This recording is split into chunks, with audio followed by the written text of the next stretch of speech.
All right, welcome back. This is Unit 1, Topic 2, day number 8, and we're going to be doing rules for rotations. Rotating 180 degrees. Now, the rule for this happens to be x, y turns into, that will be negative x, negative y.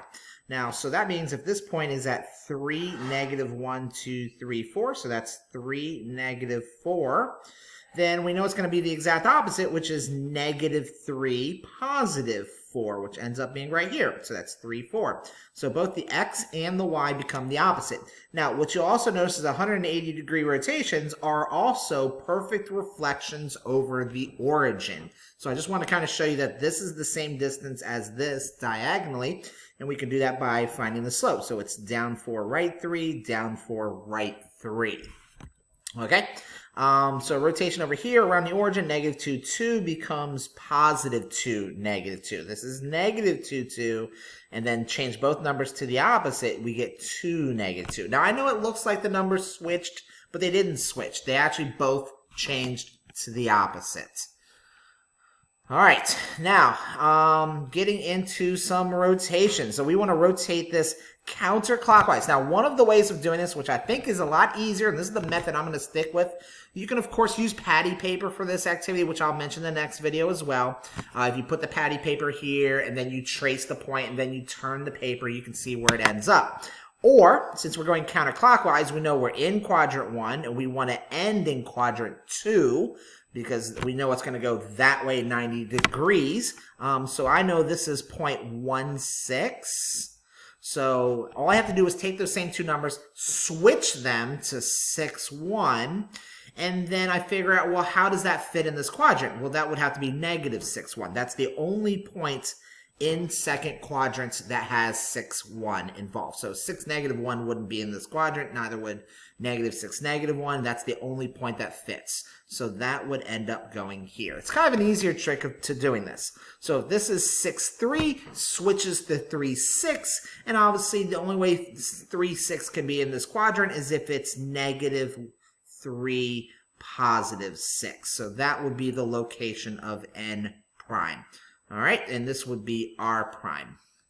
All right, so using that, so the 52 and the 7, they switch, so the 7 and 52, and then the first number becomes the opposite. So what that ends up being, if you're going to memorize the rule, is the y turns into the opposite and the x stays the same. Now, that's the rule, and that's just another method for doing this. By using that rule, you just switch the numbers and change that y to the opposite.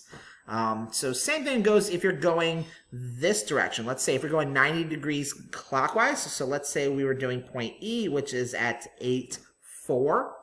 Now, if we're going 90 degrees clockwise, so then I'm going to switch the numbers to 4, 8. And then I think to myself, what does that have to be in order to be in this fourth quadrant? It has to be positive 4, negative 8, because, you know, anything in the fourth quadrant is positive, negative.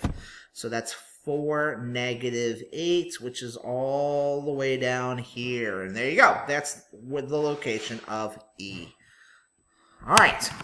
So these are the rules. And you know what? I'm going to leave this. So we just did 90 degrees. We did 2 of them, actually. So we did 180 degrees, which happens to be XY turns into negative x, negative y. Now keep in mind that 180 degrees going clockwise or counter, it really doesn't matter.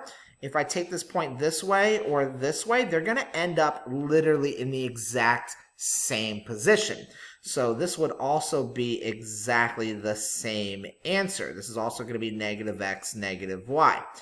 Now, we just talked about how 90 degrees clockwise turns into, this happens to be xy turns into y negative x, right? And now keep in mind that 90 degrees clockwise and 207 degrees counterclockwise will be exactly the same position. So it'll be exactly the same rule. So this one and this one are the same, these two are the same, and these two are the same. They'll be all exactly the same rules. So for 90 and 270, remember we talked about both 90s and 270s, they switch. So switch the y and the x. but then you have to change one of them depending on which direction that you're going. So if you're going 90 degrees counterclockwise, then you know you're going from xy to negative yx, which is the exact same rule as 270 down here. And then if you're doing 270 counterclockwise, then you know you're doing xy turns into y negative x. Because that should end up in, if you're in the first quadrant, that should end up in the fourth quadrant. And that's the exact same rule as, like I said, as this one, 90 degrees clockwise. All right, and I think that's going to be about it. So thanks again for watching. Have a wonderful day.